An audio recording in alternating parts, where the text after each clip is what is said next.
అందరికీ నమస్కారం, శుభోదయం. వెల్కమ్ టు మనీ మాస్టర్ వాళ్ళ 5th మార్చ్ థర్స్డే ఇంటర్నేషనల్ మార్కెట్స్లో పర్ఫార్మెన్స్, అలాగే మన మార్కెట్స్ మీద ఇంపాక్ట్, ఇవన్నీ కూడా మనం మాట్లాడుకుందాం. అంతకంటే ముందు ఈ మెంటర్షిప్ కార్యక్రమం అనేది యాక్చువల్గా 2వ తారీఖు ఉండేది. బట్ ఆర్పి గారి వాళ్ళ హెల్త్ ఇష్యూస్ ఏదో కారణంగా అది మనకి 9th పోస్ట్ పోన్ చేయడం జరిగింది. అంటే నెక్స్ట్ మండే నుంచి క్లాసెస్ స్టార్ట్ అవుతున్నాయి. ఇంకా ఏదన్నా 1-2 సీట్లు ఉన్నాయి, ఆసక్తి ఉంటే మీరు ఇంకా ఎన్రోల్ చేసుకోవచ్చు. ఈసారి అంటే చాలామంది అడిగిన తరుణంలో ఊరికి టెక్నికల్సే కాకుండా ఫండమెంటల్స్ని కూడా జాయిన్ చేయండి అంటే ఆర్పి గారు కొద్దిగా అంటే ఇప్పుడున్న తరుణంలో ఆర్టిఫిషియల్ ఇంటెలిజెన్స్ యూస్ చేసుకొని ఫండమెంటల్స్ని ఏ విధంగా స్టడీ చేసుకోవాలి, ఆర్టిఫిషియల్ ఇంటెలిజెన్స్ బేస్డ్ థీరీస్ని ఏ విధంగా మనం అర్థం చేసుకోవాలి, మార్కెట్స్లో ఇన్వెస్ట్మెంట్ పాయింట్ ఆఫ్ వ్యూలో అన్న సబ్జెక్ట్ని కూడా కొద్దిగా ఇంక్లూడ్ చేశారు. టెక్నికల్స్ ఎటు ఉన్నాయి అండ్ ఇన్వెస్టర్స్కి కూడా పూర్తి స్థాయిలో ప్రయోజనం ఉండే విధంగా, అంటే ఇంతకుముందు ట్రేడర్స్కనే ఉండేది, తర్వాత అది మెల్లిమెల్లిగా రూపాంతరం చెందుతూ ఇన్వెస్టర్స్ ప్లస్ ట్రేడర్స్ ఇద్దరికీ ఉపయోగపడే విధంగా, ఇన్వెస్టర్స్ కంటే ఏ విధంగా ఎక్కడ ఎంట్రీ తీసుకోవడం అనేది అందరికీ మనకు తెలిసిన విషయం, ఎగ్జిట్ ఎక్కడ తీసుకోవాలి, మళ్ళీ రీఎంటర్ ఎక్కడ అవ్వాలి, ఇలాంటి పారామీటర్స్ అన్నీ కూడా లాంగ్ టర్మ్ ఇన్వెస్టర్స్ కూడా ఈ కార్యక్రమం నేర్చుకునే అవకాశం ఉంటుంది. ట్రేడర్స్ ఎటు రెగ్యులర్గా ఇంట్రాడే కానీ షార్ట్ టర్మ్ ట్రేడ్స్ కానీ పొజిషనల్ ట్రేడ్స్ కానీ తీసుకునే సబ్జెక్ట్ అంతా కూడా మీరు ఇందులో తెలుసుకోవచ్చు. ఇవి 9వ తారీఖు ప్రారంభమవుతుంది. ఈ నెంబర్కి మీరు ఫోన్ చేసినా వాట్సాప్ చేసినా మరిన్ని వివరాలు తెలుస్తాయి.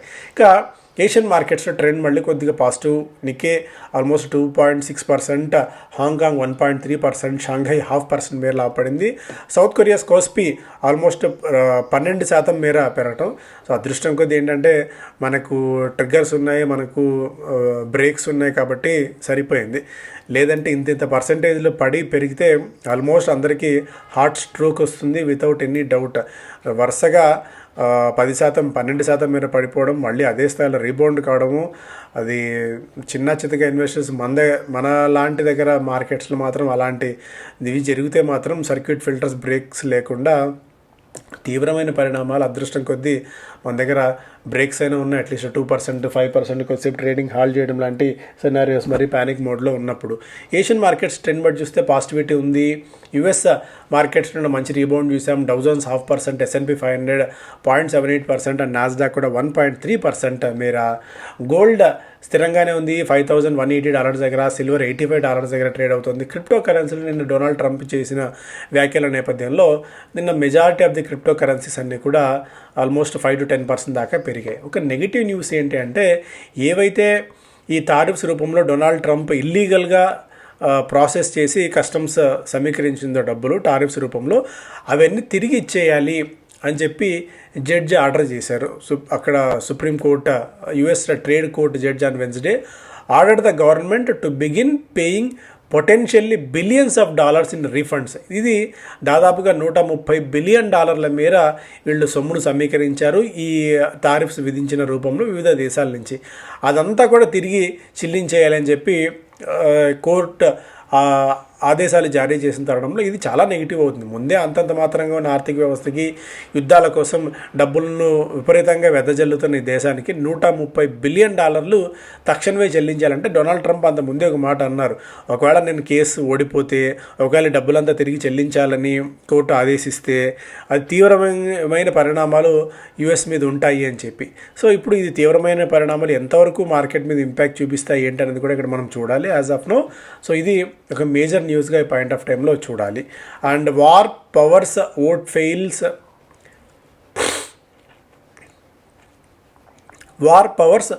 Fails in the senate allowing Trump to continue Iran strikes. So ఇదేదో 1-2 రోజుల్లో పూర్తిగా ముగిసే టైం కనిపించట్లేదు. ఇది తీవ్ర స్థాయిలోనే ఇది ముందుకు వెళ్తుంది. United States Central Command said it has destroyed 17 Iranian ships and nearly 2,000 targets and dealt severe blow to Tehran's defences. వీలైతే అక్కడ ఇరాన్లోనే తమ బేస్ ఏర్పాటు చేసుకుని వాళ్ళనే కొడతామని చెప్పి ఆయన చెప్తున్నారు. సో మొత్తానికి ఇది అటు మిడిల్ ఈస్ట్ మీద కూడా దీని ఎఫెక్ట్ అయితే కనిపించింది. వరుసగా 5వ రోజు ఇవి తీవ్రమైన పరిణామాలు మారుతున్నాయి. చూడాలి, జస్ట్ టైం చెప్పాలి. అలాగే China sets lowest growth target in decades. గతంలో ఎప్పుడూ లేని విధంగా చైనా సెట్స్ టార్గెట్ని 4.5 నుంచి 5% మేర మాత్రమే పరిమితం చేసింది. అండ్ దీనికి తోడు వృద్ధి రేటు అండ్ దానికి తోడు చైనా డిఫెన్స్ మీద పెట్టే ఖర్చు ఇవన్నీ కూడా కొద్దిగా తగ్గడం బట్టి చూస్తే చైనా వెనక్కి తగ్గుతోంది అనేది కూడా అర్థం చేసుకోవాలి. ఇన్ టర్మ్స్ ఆఫ్ ఆర్థికంగా ఎకానమీ పాయింట్ ఆఫ్ వ్యూలో కొద్దిగా వెనక్కి వెళ్తుంది. West Asia tensions rattle capital goods stocks like LNT and KEC.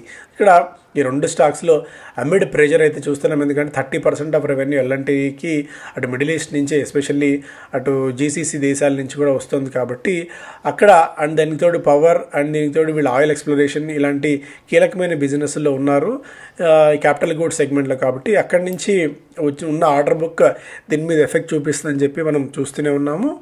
ఎల్ఎన్టీకి ఉన్న 7.3 లక్షల కోట్ల ఆర్డర్ బుక్లో 2.7 లక్షల కోట్లు అంటే దాదాపు 37% ఈ వెస్ట్ ఏషియా నుంచే ఉంది. దీంతో ఈ ఎఫెక్ట్ అంతా కూడా ఎక్కువ కాలం పాటు ఉండే అవకాశం ఉంది అనేది కూడా ఒక ఆలోచనగా ఉంది. ఎందుకంటే ఒకవేళ ఇక్కడ ఇష్యూస్ ఏదైనా ఇలాగే ఎరప్ట్ అవుతే, ఒకవేళ ఆ దేశ ఆర్థికంగా చెదిగిపోతే ఎల్ఎన్టీకి ఆర్డర్ బుక్ ఇలాగే కొనసాగుతుందా లేదా అనేది కూడా ఒక అనుమానంగా ఉంది. సో దానివల్ల ఈ ఎఫెక్ట్ అయితే ఎల్ఎన్టీ మీద చాలా క్లియర్ కట్గా ఉంది. దాదాపుగా 5.34 లక్షల కోట్ల రూపాయల మార్కెట్ క్యాప్ ఉన్న కంపెనీ గత 2 డేస్లోనే దాదాపు 10% మేర క్రాక్ అయింది. Cummins India almost 7%, Apar, Kalpataru, KS International, Engineers India ఇవన్నీ కూడా మెజారిటీ ఆఫ్ ది స్టాక్స్ అన్నింటికి కూడా జీసీసీలో, ఏషియాలో, వెస్ట్ ఏషియాలో వీళ్ళకి ఆర్డర్ బుక్ ఉంది. కాబట్టి ఆ ఎఫెక్ట్ ఈ స్టాక్స్ మీద అయితే చూసాం. బట్ కేఎస్సీ ఇంటర్నేషనల్ కానీ, ఎల్ఎన్టీ కానీ ఇలాంటివన్నీ ఏంటంటే ఇలానే మంచి ఆపర్చునిటీ అవుతుందేమో. ఎందుకంటే ఇవి కొద్ది రోజుల పాటు ఉండి సర్దుమణిగేవే కానీ పూర్తిగా జీసీసీ దేశాలు, ఏషియా, వెస్ట్ ఏషియా కంట్రీస్ అంతా కూడా పూర్తిగా దుంపనాశనం అయిపోతాయి. అవి మళ్ళీ జీరో నుంచి మొదలు పెట్టాలి అనుకునే పరిస్థితి ఏం లేదు. యాజ్ ఆఫ్ నో ఏంటంటే ఇరాన్ మీద ఎఫెక్ట్ ఉంది, మిగిలిన దేశాల మీద దాని క్యాస్కేడింగ్ ఎఫెక్ట్ కొద్దిగా తాత్కాలికంగా ఉంటుంది, కానీ పూర్తి స్థాయిలో ఎఫెక్ట్ ఉంటుందని అయితే అనుకోవట్లేదు. But we have to wait and see. ఇట్లాంటివి ఏదైనా మంచి ఆపర్చునిటీ వచ్చినప్పుడు ల్యాప్అప్ చేసుకునే అవకాశం. ఎందుకంటే ఎల్ఎన్టీ లాంటి స్టాక్స్ 5%, 10% మేర పడడం అనేది మనం చాలా రేరెస్ట్ ఆఫ్ ద రేర్ సినారియోస్గా Qatar halts output LNG firms tank 5 to 10% on supply concerns. So supply issues నేపథ్యంలో ఎల్ఎన్జీ లిక్విడ్ న్యాచురల్ గ్యాస్కి సంబంధించి అక్కడి నుంచి మనం తీసుకొని ఇక్కడ సరఫరా చేయాల్సి ఉంటుంది. కాబట్టి అక్కడి నుంచి వచ్చే సరఫరాకి బ్రేక్ పడే అవకాశం ఉన్న తరుణంలో ఇవైతే ఇక్కడ లోకల్గా పెట్రోనెట్ కానీ, మహానగర్ గ్యాస్, ఇంద్రప్రస్థ, గెయిల్ ఇలాంటి స్టాక్స్ అన్నింటిలో కూడా 5 to 10% మేర క్రాక్ అయితే అయ్యాయి. స్టాక్స్ పరంగా చూస్తేనేమో బయింగ్ ఇంట్రెస్ట్ బాగా ఉన్న స్టాక్స్లో Balrampur Chini, Chennai Petro, Polymedicure, Sagility and Gujarat Gas, Zentech, eClerx లాంటి స్టాక్స్లో యాక్టివిటీ ఉంది. నిన్న కూడా జెన్టెక్లో మంచి యాక్టివిటీ అయితే చూసాం. 52 వీక్ హై నిన్న శేషాచల్ tech, IB Infotech, Sanmitra com చిన్న స్టాక్స్ అన్ని కూడా ఉన్నాయి. 52 వీక్ లో హిట్ అయిన వాటిలో పెట్రోనెట్ ఒకటి, Mahanagar Gas, Force Motors, Aegis Vopak, JK Tyre, Tata Steel, Netweb లాంటి స్టాక్స్ అయితే. స్టాక్స్ పరంగా మనం స్పెసిఫిక్గా చూస్తేనేమో ఇవాళ ఫ్రాక్టల్ అనలిటిక్స్ ఎర్నింగ్స్ ఇవ్వబోతోంది. GE Shipping Kamsarmax dry bulk క్యారియర్ని సెకండ్ హ్యాండ్ వీళ్ళు కొనుగోలు చేశారు ఒకవేళ ఫ్లీట్ని పెంచుకోవడానికి. పాలీక్యాప్కి ఐటీ డిపార్ట్మెంట్ నుంచి 320 కోట్ల రూపాయల మీద నోటీసులు వచ్చాయి. అయితే ఇది క్లరికల్ ఎర్రర్స్ ద్వారా వచ్చిన ఇన్ఫ్లేటెడ్ నెంబర్స్, కానీ దీన్ని మేనేజ్మెంట్ అంత సీరియస్గా అయితే తీసుకోలేదు. బీఎస్సీ సెన్సెక్స్ నెక్స్ట్ 30 పేరుతో కొత్త డెరివేటివ్ కాంట్రాక్ట్స్ని లాంచ్ చేస్తుంది. దీనికి సెబీ నుంచి అనుమతి లభించింది. గంగాధర్ ఆయిల్ రిఫైనరీకి సిజిఎస్టీ నుంచి సమ్మన్లు వచ్చాయి, వాళ్ళ ట్రాన్సాక్షన్ డీటెయిల్స్ అన్ని ఇవ్వాలని చెప్పి.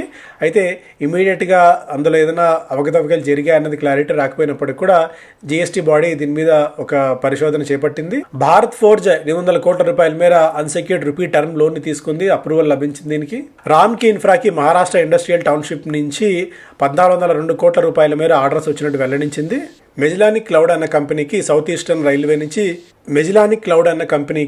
సౌత్ ఈస్టర్న్ సెంట్రల్ రైల్వే నుంచి 6 కోట్ల రూపాయల మేర లెటర్ ఆఫ్ యాక్సెప్టెన్స్ వచ్చినట్టు వెల్లడించింది. శ్రీరామ్ ఫైనాన్స్కి German development finance company DEG and Citi రెండు $76 మిలియన్ మేర ఒక ప్యాకేజ్ని, కో ఫైనాన్సింగ్ ప్యాకేజ్ని అనౌన్స్ చేశాయి. దీంతో శ్రీరామ్ ఫైనాన్స్కు మరింత ఆర్థికంగా మరిన్ని రుణాలు ఇచ్చేందుకు అవకాశం దొరుకుతుంది. ఎంఆర్ఎఫ్ తమిళనాడు ప్రభుత్వంతో ఒక ఎంఓయూ కుదుర్చుకుంది. 5,300 కోట్ల రూపాయల మేర రాబోయే 12 ఏళ్ల కాలంలో పెట్టుబడులు పెట్టబోతున్నట్టు వెల్లడించింది. ఇండిగో మిడిల్ ఈస్ట్కి దాదాపు 500 ఫ్లైట్స్ క్యాన్సిల్ చేసినట్టు వెల్లడించింది.